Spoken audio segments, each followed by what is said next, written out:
ദീനിന് എതിരായ ഒരു വിഷയം വരുമ്പോൾ നമ്മൾ അതിനെ സപ്പോർട്ട് ചെയ്യരുത്.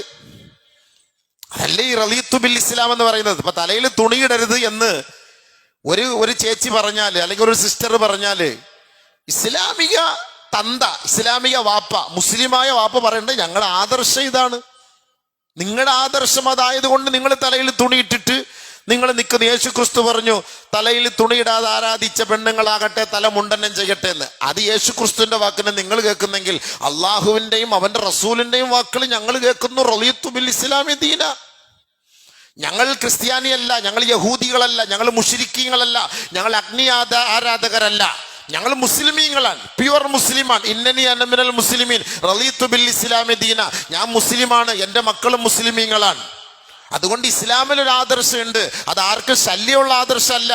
ഒരാളുടെ ഔറത്ത് മറയ്ക്കുക എന്നുള്ളത് ഒരു മനുഷ്യന്റെ സംസ്കാരമാണല്ലോ. ആ സ്ത്രീകളുടെ ഔറത്തിൽപ്പെട്ടതാണ് ഇതെല്ലാം. അതുകൊണ്ട് അത് മറയ്ക്കുന്നത് കൊണ്ട് നിങ്ങൾക്ക് നഷ്ടമൊന്നുമില്ല, ആർക്കും ഒരു നഷ്ടമില്ല. ഞങ്ങളുടെ ആദർശം അതാണ്.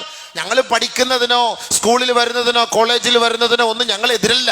പക്ഷെ ഞങ്ങളുടെ ആദർശം അതാണ്. ഞങ്ങൾ അള്ളാഹുവിൽ അവന്റെ റസൂലിനെ വിശ്വസിക്കുന്നവരാണ്. അതിൽ ഞങ്ങൾ തൃപ്തിപ്പെട്ടു. അതുകൊണ്ട് ആ വഴിയിലൂടെ ഞങ്ങളുടെ മക്കളെ സഞ്ചരിപ്പിച്ചു. അതുകൊണ്ട് ഇപ്പൊ നിങ്ങൾക്ക് നഷ്ടമൊന്നുമില്ലല്ലോ. ഇത് 120 മുസ്ലിം കുട്ടികൾ പഠിക്കുമ്പോൾ ചിലപ്പോൾ 2 വാപ്പാടെ വായിൽ നിന്ന് ഇത് വരുള്ളൂ. ബാക്കി 118 വാപ്പാമാരും പറയും നിനക്ക് വേണമെങ്കിൽ അവിടെ കൊണ്ട് പഠിപ്പീരുടെ, ഇങ്ങനെയൊക്കെ തന്നെയാ, ഇല്ലെങ്കിൽ നിന്റെ പാട്ടിന് കൂടെ എന്ന് പറയും. ഇവൻ റസൂലുള്ളായോ അള്ളായോ തൃപ്തിപ്പെട്ടവനല്ല. അത് ചിന്തിച്ചോ, പോയിന്റ് അതാണ്. ഈ 100 വരുന്ന മുസ്ലിം സമുദായത്തിൽപ്പെട്ട മക്കൾ അവിടെ പഠിക്കുന്നുണ്ടാകും. ചിലപ്പോൾ മോഡേണിസ്റ്റുകളായിട്ടായിരിക്കും അവിടെ വരിക. അവന്റെ തന്തയ്ക്ക് പ്രശ്നമില്ല, അവന്റെ തള്ളയ്ക്കും പ്രശ്നമില്ല, അവർക്കൊന്നും പ്രശ്നമില്ല. ഈ മോൾ എങ്ങനെ നടക്കട്ടെ, മോൻ എങ്ങനെ നടക്കട്ടെ, പഠിച്ചാൽ മതി. അങ്ങനെ പഠിച്ചിട്ട് കാര്യമില്ല. ഈ വാപ്പാക്കും ഉമ്മാക്കും മക്കളെ കൊണ്ട് ഗുണമുണ്ടാവൂല. അത് പഠിപ്പിച്ചിരുന്നു ഇസ്ലാം. പിന്നെ എന്തിനാ റളീതു ബില്ലാഹി ദീന വബിൽ ഇസ്ലാമി റളീതു ബില്ലാഹി റബ്ബ വബിൽ ഇസ്ലാമി ദീന എന്നൊക്കെ നമ്മൾ എന്തിനു പിന്നെ വെറുതെ വാ കൊണ്ട് പറയണം? എന്തിനാണ് ഈ ഇങ്ങനെയുള്ള വാപ്പാമാരുടെ ഈ മക്കളുടെ ഉപ്പമാര് നിസ്കരിക്കാൻ കൈകെട്ടുമ്പോ ഇന്നനി അന മിനൽ മുസ്ലിമീൻ, ഞാൻ മുസ്ലിമാണ് അള്ളാന്റെ മുന്നിൽ പോയിട്ട് പ്രതിജ്ഞ എടുക്കേണ്ട ആവശ്യം എന്താ? ഇസ്ലാമിക ആദർശത്തിന് എതിരായിട്ടൊരു സ്കൂളാകട്ടെ, കോളേജ് ആകട്ടെ, പഠന മേഖലയാകട്ടെ, ഇസ്ലാമിക ശരീഅത്തിന് വിരുദ്ധമായിട്ടുള്ള വേഷവിധാനങ്ങളാണെങ്കിൽ നമ്മൾ അതിന് പ്രോത്സാഹിപ്പിക്കരുത്. ഓരോ തള്ളമാർ ശ്രദ്ധിക്കേണ്ട വാക്കതാണ്, മാതാപിതാക്കളുടെ വാക്കതാണ്. അവരാണ് ചിന്തിക്കേണ്ടത്. ഇതെന്താ സംഭവിക്കുന്നത്? ഇപ്പൊ ഒരു മീഡിയയിൽ കയറി ഒരു ചങ്ങാതി വിളിച്ചു പറഞ്ഞു വിവരമില്ലാത്തവന്മാര് കയറിയിരിക്കുന്നേ വിവരമില്ലാത്തവന്മാരാണ്. എന്നെ വിളിച്ചു പറഞ്ഞ ഇസ്ലാമിക നിയമം അനുസരിച്ച് 5 കാര്യങ്ങളിൽ ഇസ്ലാം: ഷഹാദത്തു അല്ലാ ഇലാഹ ഇല്ലല്ലാഹ് വഅന്ന മുഹമ്മദ് റസൂലുള്ളാഹ്, ഇഖാമത്തുസ് സ്വലാത്തി, ഇതാഇ സക്കാത്ത്, സൗമ റമളാൻ, തഹജ്ജുൽ ബൈത്ത്. ഷഹാദത്ത് കലിമ ചൊല്ലുക, നിസ്കാരം നിലനിർത്തുക, നോമ്പ് പിടിക്കുക, ഹജ്ജ് ചെയ്യുക, സക്കാത്ത് കൊടുക്കുക. ഇതിനകത്ത് തലമറയ്ക്കാനൊന്നും പറയുന്നില്ലല്ലോ. പിന്നെന്താ അത്ര നിർബന്ധം മുസ്ലിങ്ങൾക്ക്? പറയുന്നവന് വിവരമുണ്ടോ? അവൻ മുസ്ലിം അല്ലല്ലോ. ഇസ്ലാമിക ശരീഅത്ത് എന്താന്ന് അവനും എല്ലാം അറിയാവോ? ഇതിനകത്ത് മാർക്കം ചെയ്യണമെന്നില്ലല്ലോ. ഈ 5 കാര്യത്തിൽ മൂത്രം ഒഴിച്ച കഴിയണമെന്നില്ലല്ലോ, മദ്യപിച്ചൂടാന്നില്ലല്ലോ, പലിശ വാങ്ങിച്ചൂടാന്നില്ലല്ലോ. അപ്പൊ ഇതൊക്കെ ജായിസാണോ? അതിലും മുസ്ലിം ഇരിപ്പുണ്ട്. മാഫിഫായിദ. ഇവനെയൊക്കെ മുസ്ലിമായിട്ട് ഒരുത്തനെ അതിനകത്ത് ഇരുത്തിയിട്ടുണ്ട്. അവൻ എന്നാ ഇത് റദ്ദ് ചെയ്യാനും മറുപടി കൊടുക്കാനും അവനും വല്ല വിവരം ബോധമുണ്ടോ? ബോധവും പൊക്കണമില്ലാത്തവന്മാരല്ല ഇതിനകത്ത് കൊണ്ടുവച്ചിരുത്തിയിട്ട് ആവശ്യമില്ല പറയുമ്പം സമുദായം മൊത്തം പറയുന്നത് എന്താ? അയാൾ പറഞ്ഞില്ലേ, ശരിയാണല്ലോ. ഒരു കാക്കരെന്ന് പറയാ ശരി, 5 കാര്യത്തിൽ ഇതില്ലല്ലോ, തലമറയ്ക്കുന്നില്ലല്ലോ, പിന്നെ ഇതിന് നമ്മളിപ്പോ ഇത്ര പെണ്ണുങ്ങളുടെ മേളിൽ 5 കാര്യത്തിൽ പലിശ വാങ്ങിക്കുന്നുണ്ടോ? 5 കാര്യത്തിൽ മദ്യപിക്കുന്നുണ്ടോ? 5 കാര്യത്തിൽ ലോട്ടറി എടുക്കരുതെന്നുണ്ടോ? എന്താ ഈ അശ്ഹദു അല്ലാ ഇലാഹ ഇല്ലല്ലാഹ്, ഷഹാദത്തു അല്ലാ ഇലാഹ ഇല്ലല്ലാഹ് വഅന്ന മുഹമ്മദർ റസൂലുള്ളാഹ്. എന്താ ഇതിന്റെ ആദർശം? അതിനകത്തെല്ലാം വന്നു കഴിഞ്ഞില്ലേ? പ്രാഥമികമായി നിനക്ക് ഇസ്ലാമിലേക്ക് പ്രവേശിക്കാനുള്ള ഒരു പ്രവേശന ടിക്കറ്റാണിത്, അംഗത്വമാണിത്. ഷഹാദത്തു അല്ലാ ഇലാഹ ഇല്ലല്ലാഹ് വഅന്ന മുഹമ്മദർ റസൂലുള്ളാഹ്. ആരാധനക്കർഹൻ അല്ലാഹു അല്ലാതെ മറ്റാരുമില്ല, അള്ളാന്റെ റസൂൽ അവന്റെ ദൂതനാണ് എന്ന് പറഞ്ഞാൽ ഈ 2 പേരും പറഞ്ഞതനുസരിച്ചുള്ള നിയമ പാഠവാലി അംഗീകരിച്ച് വേണം നീ ഇതിനകത്ത് പ്രവേശിക്കാൻ എന്നാണ് അതിനർത്ഥം. അങ്ങനെ വന്നവർക്കാണ് പിന്നെ നിസ്കാരം, നോമ്പ്, സക്കാത്ത്, ഹജ്ജല്ല ഇതിനകത്ത് വന്നിട്ടുണ്ടല്ല. ഒരു പാർട്ടിയിൽ ചേരുമ്പം പാർട്ടിയെ ഞങ്ങൾ അംഗീകരിക്കുന്നു എന്ന് പറഞ്ഞാൽ ഞങ്ങൾ പാർട്ടി അംഗീകരിക്കുന്നു എന്ന് പറഞ്ഞിട്ട് കാര്യമില്ല. ആ പാർട്ടിയുടെ മുഴുവൻ നിബന്ധനകളെയും ഞങ്ങൾ അംഗീകരിക്കുന്നു എന്നല്ലേ എൻ്റെ അർത്ഥം, അല്ലേ? ഇനി ഇടതുപക്ഷത്തിലോ വലതുപക്ഷത്തിലോ പോയി അംഗത്വം എടുത്തത് കൊണ്ട് ഞാൻ ഇടതുപക്ഷക്കാരനാ വലതുപക്ഷക്കാരനെന്ന് പറഞ്ഞിട്ട് കാര്യമില്ല. ആ ഇടതുപക്ഷവും വലതുപക്ഷവും എന്താണ് എന്നുള്ളത് പരിപൂർണമായി അവരുടെ ഒരു ബയലോ ഉണ്ട്, ആ ബയലോ പരിപൂർണമായി ഞാൻ അംഗീകരിക്കുന്നു എന്ന് എഴുതി ഒപ്പിടുകയാണ്. ആ നിങ്ങൾ ലോൺ എടുക്കാൻ പോകുമ്പോൾ കുറെ പേപ്പർ കൊണ്ട് തരുമല്ലോ, ഒപ്പിട്ട് കൊടുക്കലല്ലേ ഉള്ളു നമ്മുടെ ജോലി, വായിക്കാറില്ലല്ലോ. എന്താ സംഭവം എന്ന് വല്ല അറിയോ? വീട് പിന്നെ പോകുമ്പോഴേ നമ്മൾ അറിയുള്ളൂ. സാറേ ഞങ്ങളുടെ വീട് എടുക്കുമോ നിങ്ങൾ പറഞ്ഞു, അതിനകത്ത് എഴുതിയിട്ടുണ്ട്, നിങ്ങൾ ഒപ്പിട്ട് തന്നല്ലേ. ഓപ്പറേഷൻ ചെയ്യാൻ വേണ്ടി ഓപ്പറേഷൻ തിയേറ്ററിന്റെ വാതിൽ വാപ്പ നിൽക്കുമ്പോൾ കൊണ്ടൊരു മോളെ ഓപ്പറേഷൻ കെട്ടിയിരിക്കുന്നു, ഭാര്യ ഓപ്പറേഷൻ കെട്ടിട്ട് ഭർത്താവിന്റെ മുന്നിൽ വലിയൊരു കത്തുമായിട്ട് വരും. മലയാളം വായിക്കാൻ അറിയാത്ത ചങ്ങാതിയുടെ മുന്നിൽ 10 പേപ്പർ ഇംഗ്ലീഷ് എഴുതിക്കൊണ്ട് വന്നിട്ട് ഒപ്പിടാൻ പറഞ്ഞപ്പോൾ എന്താണ് അർത്ഥം? ഓപ്പറേഷൻ ചെയ്യാൻ. ഓക്കെ, അല്ല ഓപ്പറേഷൻ ചെയ്യാം, ചിലപ്പോൾ എന്തെങ്കിലും സംഭവിക്കാം, ചിലപ്പോൾ മരിച്ചു പോകാം, ഞങ്ങൾ ഉത്തരവാദികളാവുകയില്ല, പൂർണ്ണ സമ്മതമുണ്ടെങ്കിൽ ഞങ്ങൾ ചെയ്യാം. അതാ ഒപ്പിടുന്നത്. നമ്മൾ അതേ നോക്കുള്ളൂ.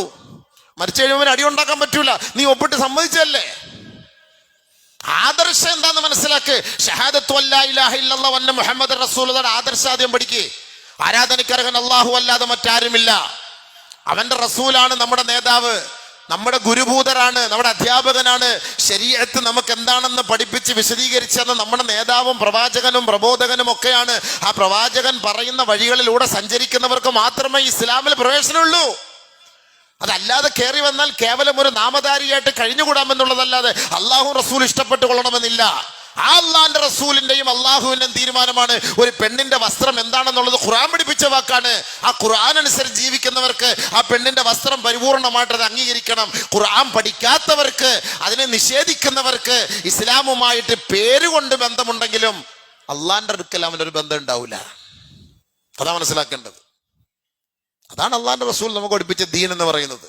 അല്ല മീഡിയയിൽ കയറി എന്തെങ്കിലുമൊക്കെ ഒന്ന് പറഞ്ഞു കൂട്ടി ആൾക്കാരുടെ കയ്യടി വാങ്ങിയിട്ടൊന്നും വലിയ കാര്യമില്ല. ഇസ്ലാമിനെ ആർക്ക് താഴ്ത്തി പറയാൻ പറ്റുമോ ആളുകൾക്ക് ഭയങ്കര കയ്യടിയായിരിക്കും. ഭൂരിപക്ഷവും ശരീഅത്തിനെ എതിർക്കുന്നവരാണ് ഈ ലോകത്തുള്ളത്, ഭൂരിപക്ഷവും. ന്യൂനപക്ഷം മാത്രമാണ് അള്ളാഹുവിനെ അംഗീകരിക്കുന്നവർ. പക്ഷെ അള്ളാഹ്ക്ക് അത് മതി, അള്ളാഹ് ഇഷ്ടപ്പെടുന്നതും അത് തന്നെയാണ്. നബിയെ, നിങ്ങൾ എത്ര ആഗ്രഹിച്ചാൽ ഈ ലോകത്തുള്ള മുഴുവൻ പേരെ നിങ്ങൾ സത്യവിശ്വാസികളെന്ന് നോക്കാൻ നിങ്ങളെ കൊണ്ട് പറ്റൂല. അത് അള്ളാഹ് ആഗ്രഹിക്കുന്നുമില്ല. സത്യം പറഞ്ഞു കൊടുക്ക്, അതിനെ ഉൾക്കൊള്ളുന്നവൻ ഉൾക്കൊള്ളട്ടെ, നിഷേധിക്കുന്നവൻ നിഷേധിക്കട്ടെ. നിങ്ങൾക്ക് എന്താ പ്രശ്നം? അള്ളാഹുവിന്റെ റസൂലിനോട് അള്ളാഹു തആല ചോദിച്ചു, നിങ്ങൾക്ക് എന്താ പ്രശ്നം? അപ്പൊ റളീതു ബില്ലാഹി റബ്ബൻ വബിൽ ഇസ്ലാമി ദീന എന്ന് നമ്മൾ പരിപൂർണമായി പറയുമ്പോൾ, ദിക്ർ ചൊല്ലുന്ന സമയത്ത് ചൊല്ലുമ്പോൾ അതിന്റെ അർത്ഥം എന്താണെന്ന് ഈ മക്കളുടെ മാതാപിതാക്കൾ നല്ലപോലെ മനസ്സിലാക്കണം. എൻ്റെ മോളുടെ സംസ്കാരത്തിന് ചോദ്യമുണ്ടാവുന്ന, എൻ്റെ മകളുടെ നാണം, എൻ്റെ മകളുടെ ശരീര അവയവങ്ങൾ, എൻ്റെ മകളുടെ ഹയാ, ലജ്ജ, അതിന് കോട്ടമുണ്ടാകുന്ന ഒരു വസ്ത്രമാണ് ഈ സ്ഥാപനത്തിലുള്ളതെങ്കിൽ വാപ്പ തീരുമാനിക്കണം, എൻ്റെ മോളെ വിവസ്ത്രയാക്കി പഠിപ്പിക്കണോ, അർദ്ധനഗ്നയാക്കി പഠിപ്പിക്കണോ, ഇസ്ലാമിയ ശരീഅത്തിന് വിരുദ്ധമായി പഠിപ്പിക്കണോ എന്ന് തീരുമാനിക്കേണ്ടത് പള്ളി കമ്മിറ്റിയല്ല, പള്ളിയിലെ ഉസ്താദുമല്ല. അവൾക്ക് അന്നം കൊടുക്കുന്ന, അവൾക്ക് സംരക്ഷണം നൽകുന്ന അവളുടെ എല്ലാമായ മാതാപിതാക്കളാണ് അത് തീരുമാനിക്കേണ്ടത്. അല്ലാതെ മക്കളുടെ മേൽ കുറ്റമേറ്റെടുത്തിട്ട് കാര്യമില്ല. റസൂലുള്ളാഹി സ്വല്ലല്ലാഹു അലൈഹി വസല്ലമ തങ്ങൾ ഇതേ ഹജ്ജത്തുൽ വദാഇലെ പ്രസംഗത്തിൽ പറഞ്ഞു, അലാ ലാ യജ്നി ജാനിൻ ഇല്ലാ അലാ നഫ്സിഹി, ലാ യജ്നി ജാനിൻ അലാ വലദിഹി വലാ മൗലൂദുൻ അലാ വാലിദിഹി. ആദരവായ റസൂലുള്ളാഹി സ്വല്ലല്ലാഹു അലൈഹി വസല്ലമ തങ്ങൾ ഇതേ ഹജ്ജത്തുൽ വദാഇലെ പ്രസംഗത്തിൽ പറഞ്ഞതാണ്. ജനങ്ങളെ, നിങ്ങൾ അറിയണം, ലാ യജ്നി ജാനിൻ ഇല്ലാ അലാ നഫ്സിഹി. നമ്മൾ ഓരോരുത്തരും അവരവരുടെ നഫ്സിന് നാളെ അള്ളാഹുവിന്റെ മുന്നിൽ സമാധാനം പറയണം.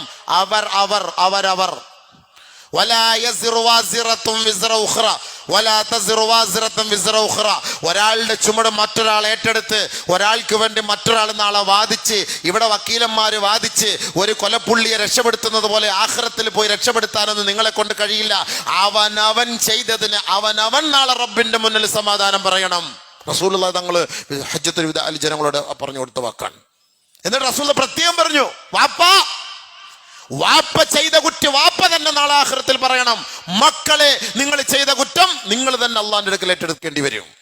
വാപ്പയുടെ കുറ്റം മക്കൾ ഏറ്റെടുക്കാൻ പറ്റൂല, മക്കളുടെ കുറ്റം വാപ്പായും ഏറ്റെടുക്കാൻ പറ്റൂല. റസൂലുള്ളാഹി കൈയൊഴിഞ്ഞ് ഇത് നമ്മുടെ മുന്നിൽ പറഞ്ഞു തന്നിട്ടാണ്. നബീന റസൂലുള്ളാഹി സ്വല്ലല്ലാഹു അലൈഹി വസല്ലം തങ്ങൾ ഹജ്ജത്തുൽ വദാഇൽ നമുക്ക് നൽകിയ ഉപദേശമാണ്. ഇത് കിതാബിൽ എഴുതി വെച്ചുകൊണ്ട് നടക്കാനുള്ളതല്ല, ഈ ഇരിക്കുന്ന ഉമ്മത്തുകളെ മനസ്സിലാക്കാനുള്ളതാണ്. ആർക്ക് വേണ്ടിയിട്ടാണ് ഈ പ്രഭാഷണം? ഈ ഹദീസിൽ റസൂൽ എഴുതി വെച്ചത് ആർക്ക് വേണ്ടിയിട്ട്? നമ്മൾ ചാപ്പാട് പഠിച്ച് തിന്ന് തിന്ന് തിന്ന് തിന്ന് ഇങ്ങനെ കൊഴുപ്പ് കയറി നമ്മൾ നടക്കാണ്. എന്ത് റസൂല്, എന്ത് പ്രഭാഷണം, എന്ത് ലോകം? മുസ്ലിം സമുദായത്തിന് അള്ളാഹു വലിയ നിഅമത്ത് കൊടുത്തു. നമ്മൾ എന്തിന് ക്രിസ്ത്യാനികളെ കുറ്റം പറയണം? അവരുടെ നിയമം അങ്ങനെയായിരിക്കും. സ്കൂളില് നമുക്ക് കഴിവുണ്ടല്ലോ ഒരു സ്ഥാപനം നടത്താൻ. ഇന്ന് മുസ്ലിമീങ്ങൾക്ക് എത്ര കഴിവുള്ളവർ! ഇന്ത്യ രാജ്യത്തിന്റെ കണക്കെടുത്ത് നോക്ക്, ലോകത്തിന്റെ കണക്കെടുത്ത് നോക്ക്, കേരളത്തിന്റെ കണക്കെടുത്ത് നോക്ക്. സാമ്പത്തികമായി പണം കൊണ്ട് അമ്മാനമാടുന്നവർ മിക്കതും ഒന്നാം പട്ടികയിൽ മുസ്ലിമീങ്ങളാണ്. എവിടെ സ്ഥാപനം? ഒരു ഹോസ്പിറ്റൽ ഉണ്ടോ? ഒരു ഇതേപോലെ സ്കൂളുകളുണ്ടോ? നമ്മൾ മഹല്ലുകാരാണ്. നമ്മുടെ മഹല്ലുകളിൽപ്പെട്ട 3, 4, 5, 6 മഹല്ലുകളും സിറ്റിയിലുള്ള 5, 6 മഹല്ലിലെ പ്രമുഖരെല്ലാവരും ചേർന്നിരുന്ന് ഒരു മേശയുടെ മുന്നിലിരുന്ന് ചർച്ച ചെയ്തിട്ട് ഇസ്ലാമിക സ്കൂൾ കൊണ്ടുവന്നിട്ട് ആ ഇസ്ലാമിക സ്കൂൾ അനുസരിച്ച് നമ്മുടെ മക്കളെ വളർത്തിയെടുക്കാൻ അവരാണ് ഒരു തീരുമാനം എടുക്കേണ്ടത്. പള്ളിയിലെ ഖത്തീബല്ല. പള്ളിയിലെ ഖത്തീബ് ഇന്ന് വരും, നാളെ പോകും. ഓരോ മഹല്ലുകാരുമായി തീരുമാനം. മുസ്ലിമിങ്ങൾക്ക് എന്താ കുറവ്? നിങ്ങൾ ബഡ്കലിൽ പോയി നോക്ക്, കർണാടകയിലെ ബഡ്കലിൽ പോയി നോക്ക്, 10,000-കണക്കിന് കുട്ടികൾ പഠിക്കുന്നുണ്ട്. മേൽവിശാറത്ത് പോയി നോക്ക്, തമിഴ്നാട്ടില് 10,000-കണക്കിന് കുട്ടികൾ പഠിക്കുന്നുണ്ട്. ഇസ്ലാമിക ചൈതന്യത്തോടുകൂടി നിഖാബ് ഇട്ടിട്ട് മുഖം പോലും കാണാൻ പറ്റാതെ അവരൊക്കെ ഡോക്ടർമാരും എഞ്ചിനീയർമാരും MBA-യും M.Tech-ഉം ഒക്കെ എടുത്തവരാണ്. ഒരു തലയിട്ടയുടെ പേരിലല്ല, അവരൊന്നും ആട്ടി ഓടിക്കപ്പെട്ടിട്ടില്ല. ഇന്ത്യ രാജ്യത്തിൽ നമ്മൾ താമസിക്കുന്നവരാണ്. പരിപൂർണമായ ഇസ്ലാമിക സംസ്കാരം. ശനിയോ ഞായറോ ആ സ്കൂളിന് അവധിയില്ല. അവർക്കുള്ള അവധി വ്യാഴം, വെള്ളി. ഈ ജുമുഅ ദിവസം അവിടെ സ്കൂൾ അവധിയാണ്. ആരെതിർത്തു? എന്നിട്ട് എന്താ നടക്കുന്നില്ലേ? ഒരാണിനെ ഒരു പെണ്ണ് കാണൂല, ഒരു പെണ്ണിനെ ഒരു ആണ് കാണൂല. അങ്ങനെ ഒരു സ്കൂൾ സംവിധാനം പോയി പരിശോധിച്ചു നോക്കി.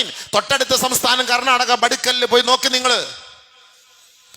നമ്മൾ പള്ളി കമ്മിറ്റിക്കാർ ചുമ്മാ അധികാരത്തിന് വേണ്ടി അടിയും വഴക്ക് ഉണ്ടാക്കി നമ്മുടെ ജീവിതം മുഴുവനും കളയുകയല്ലാതെ നമ്മുടെ സമുദായത്തിന്റെ പേരിൽ നമുക്ക് എന്താ ഉള്ളത്? കുറെ ഓഡിറ്റോറിയം ഉണ്ട്, കുറെ ചെമ്പുകൾ വാടകയ്ക്ക് എടുക്കും, കുറെ ടാർപ്പാളിൻ വാടകയ്ക്ക് എടുക്കും, കുറെ കസേര വാടകയ്ക്ക് എടുക്കും. എല്ലാ പള്ളികൾക്കുള്ള ഒരു വരുമാനം അതാണ്, കുറെ വരുമാനം. എന്നിട്ട് ഓരോരോ മാസങ്ങൾ വരുമ്പം ആ മാസത്തിന്റെ പ്രത്യേകത അനുസരിച്ച് 10 എമ്പ് ബിരിയാണി, 20 എമ്പ് ബിരിയാണി, 30 എമ്പ് ബിരിയാണി, 10-15 ലക്ഷം രൂപ തിന്ന് തിന്ന് തിന്ന് ഇവൻ നശിപ്പിച്ചു കളഞ്ഞു. സമുദായം മൊത്തം പഴച്ച് പോയിക്കൊണ്ടിരിക്കുകയാണ്. ഇവന്റെ തീറ്റി ഒടുക്കത്തിലും ഖിയാമത്ത് നാൾ വരെയും തീരൂല. 300-400 ചെമ്പ് വെച്ച് തള്ളുകയാണ്. സമുദായം മൊത്തം പഴച്ചു പോയിക്കൊണ്ടിരിക്കുകയാണ്. ഈ മക്കളെ ഒന്ന് നന്നാക്കി നല്ല നിലയിൽ കൊണ്ടുവന്ന് പഠിപ്പിക്കാൻ ഒരു സ്കൂൾ സംവിധാനം, ഒരു കോളേജ് സംവിധാനം മുസ്ലിമീങ്ങൾക്ക് ഉണ്ടോ? പണം ഉണ്ടാക്കാൻ വേണ്ടി അവൻ കുറെ ഫ്ലാറ്റുകൾ ഉണ്ടാക്കിയിട്ട്, അവൻ കുറെ കോംപ്ലക്സുകൾ ഉണ്ടാക്കിയിട്ട് അവനും അവന്റെ കുടുംബത്തിനും തിന്നാവുന്നതല്ലാതെ സമുദായത്തിന് എന്താ ഗുണം നിന്റെ പണം കൊണ്ട്? 10 കോടീശ്വരന്മാരെ വിളിച്ച് ഒരു കസേരയുടെ മുന്നിൽ, ടേബിളിന്റെ മുന്നിൽ ഇരുത്തിയിട്ട് ജമാഅത്തിന്റെ ഭാരവാഹികൾ അവരോട് സംസാരിക്കുക, എടുക്കടാ 10 കോടി രൂപ, നീ അതിന് പൈസ വാങ്ങിക്കോ, കോളേജ് നടത്ത്, സ്കൂൾ നടത്ത്, ഫീസ് വാങ്ങിക്കോ, ഫ്രീ ആയിട്ട് ആരെയും പഠിപ്പിക്കണ്ട, നീ വരുമാനം അതിലുണ്ടാക്കിക്കോ. എന്നാലും നമുക്ക് അന്തസ്സോടുകൂടി, ഇസ്സത്തോടുകൂടി, അഭിമാനത്തോടുകൂടി നമുക്ക് നമ്മുടെ മക്കളെ പഠിപ്പിക്കാമല്ലോ, പേടിക്കണ്ടല്ലോ, ധൈര്യമായിട്ട് പഠിപ്പിക്കാമല്ലോ. ആര് തയ്യാറുണ്ട്? എല്ലാം അവനവന്റെ കാര്യം. രാവിലെ പോവുക, കട ഉറക്കുക, ചാപ്പാടുണ്ടാക്കുക, കാശുണ്ടാക്കുക, വൈകിട്ട് വരിക, തിന്നുക, അവനവന്റെ മക്കളും എല്ലാം കൂടെ ചേർന്ന് നൽഫാമും ഷവ്വായും അന്നുണ്ടാക്കിയത് മൊത്തം അടിച്ച് കയറ്റുക, തീർക്കുക. Input output, input output, input output. ഇത് തന്നെ സമുദായം പിഴയ്ക്കുന്നതോ, അവൻ നശിച്ചു പോകുന്നതോ, പെണ്ണ് പിഴച്ചു പോകുന്നതോ, സമുദായത്തിന് കരിവാരിത്തേക്കുന്നതോ, ഇതൊന്നും നമ്മുടെ മുന്നിൽ പ്രശ്നമല്ല, ഒന്നുമല്ല. എവിടെ കിടക്കുന്ന ഫലസ്തീന്റെ മക്കൾക്ക് വേണ്ടി വലിയ ബാനറും പിടിച്ച് ഐക്യദാർഢ്യം എത്തി പത്രക്കാരൻ വരുമ്പോൾ തള്ളി ഫ്രണ്ടിൽ കയറി നിൽക്കും ഫോട്ടോ എടുക്കാൻ വേണ്ടി.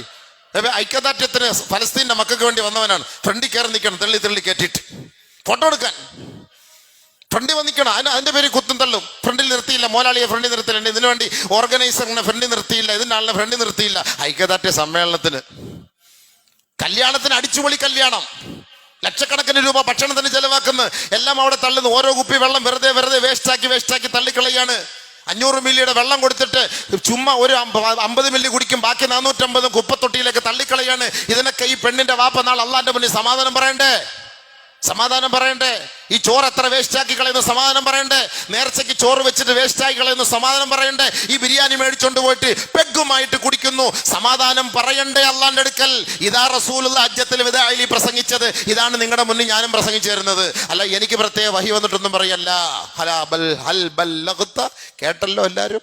റസൂലുള്ള ചോദിച്ച പോലെ ഞാനും ചോദിക്കാൻ. എങ്കിൽ